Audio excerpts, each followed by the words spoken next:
Halo semua, namaku Lailian Nugrahani dan kali ini aku akan menjelaskan bagaimana sih adaptasi Artemia terhadap kondisi salinitas yang tinggi. Tapi sebelumnya, apa sih Artemia itu? Artemia adalah suatu genus krustasea yang juga dikenal sebagai udang air asin. Sesuai dengan namanya, Artemia ini bersifat toleran terhadap salinitas atau kadar garam yang tinggi. Loh, kok bisa? Untuk menjawabnya, Logan melakukan penelitian dengan menempatkan Artemia dalam beberapa medium yang memiliki kadar garam bervariasi. Dari penelitian tersebut diketahui bahwa Artemia ini memiliki kemampuan osmoregulasi. Ingin tahu penjelasan lebih lanjutnya? Check this out. Diagram ini menunjukkan hubungan antara tekanan osmotik dari cairan tubuh Artemia dengan tekanan osmotik yang ada di medium yang konsentrasinya lebih tinggi. Nah, di sini kita mendapatkan dua poin penting. Yang pertama, hemolim dari Artemia ini bersifat hipotonik terhadap medium yang konsentrasinya lebih tinggi. Poin yang kedua itu terdapat kemiringan pada kurva, sehingga diketahui bahwa tekanan osmotik dari hemolim Artemia ini dapat berubah. Kok bisa berubah? Untuk menjawabnya, Krogan pun meneliti lebih lanjut hemolim dari Artemia. Diagram ini menunjukkan komposisi kimiawi dari hemolim Artemia. Dari sini kita bisa lihat bahwa ion natrium dan ion klorida memegang peranan yang sangat penting dari tekanan osmotik hemolim Artemia, sementara ion kalium dan magnesium tidak. Berdasarkan hal tersebut diketahui bahwa perubahan tekanan osmotik dari hemolim Artemia ini disebabkan oleh perubahan natrium klorida dalam hemolimnya. Nah, untuk mengetahui lebih lanjut bagaimana sih adaptasi Artemia terhadap kondisi salinitas yang tinggi, let's move to the next slide. Tabel ini menunjukkan tekanan osmotik dari medium dan hemolim dari Artemia. Grup yang satu, Artemia disimpan dalam 50% air laut selama 4 hari.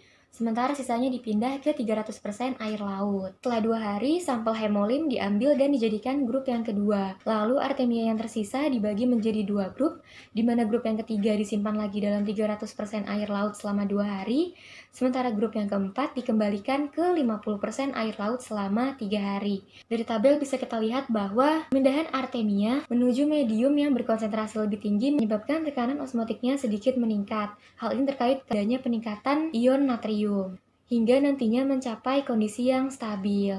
Selain itu, pada grup yang keempat, Artemia yang disimpan dalam media yang telah diencerkan memiliki tekanan osmotik dan natrium yang turun kembali ke awal.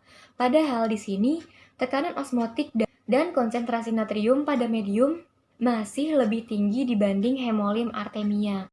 Padahal seharusnya Artemia yang ditempatkan pada medium yang hipertonik akan secara konstan kehilangan air dan sekaligus mengambil natrium klorida ke dalam tubuhnya, sesuai dengan prinsip difusi dan osmosis. Nah, ternyata Artemia memiliki suatu mekanisme di mana Artemia akan mengekskresikan natrium klorida keluar tubuhnya sekaligus mengambil air ke dalam tubuhnya pada medium yang berkonsentrasi lebih tinggi. Dengan mengekskresikan natrium klorida melawan gradien konsentrasi, maka Artemia pun mampu menurunkan tekanan osmotiknya, sehingga Artemia pun mampu bertahan dalam medium yang salinitasnya tinggi. Nah, berdasarkan hasil sebelumnya diketahui bahwa Artemia ini memiliki kemampuan osmoregulasi yang sangatlah baik.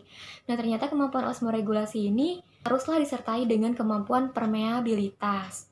Krogan pun meneliti lebih lanjut bagaimana sih permeabilitas pada Artemia ini. Penelitian ini dilakukan dengan menempatkan Artemia pada medium berisikan air laut, glikol, dan phenol red, di mana beberapa Artemia diikat pada bagian leher dan anus, sementara beberapa Artemia tidak. Keberadaan phenol red pada medium ini akan menunjukkan bagaimana Artemia yang tidak diikat itu dapat menelan medium, sementara Artemia yang diikat tidak mampu menelan medium. Dapat dilihat di sini bahwa tekanan osmotik dapat dengan cepat meningkat pada hewan yang tidak diikat. Hal ini menunjukkan bahwa permeabilitas pada Artemia kebanyakan terjadi pada epitelium usus, sementara permukaan eksternalnya bersifat kurang permeabel. Rendahnya permeabilitas pada permukaan eksternal dari Artemia ternyata bukanlah tanpa alasan. Hal ini bertujuan untuk menghindari difusi pasif natrium klorida maupun air. Nah, jadi kita mengetahui nih bahwa Artemia ini mampu beradaptasi dengan salinitas yang tinggi dengan kemampuan osmoregulasinya maupun dengan rendahnya permeabilitas pada permukaan eksternal tubuhnya. Sekian penjelasan saya, kurang lebihnya mohon maaf. Sampai jumpa.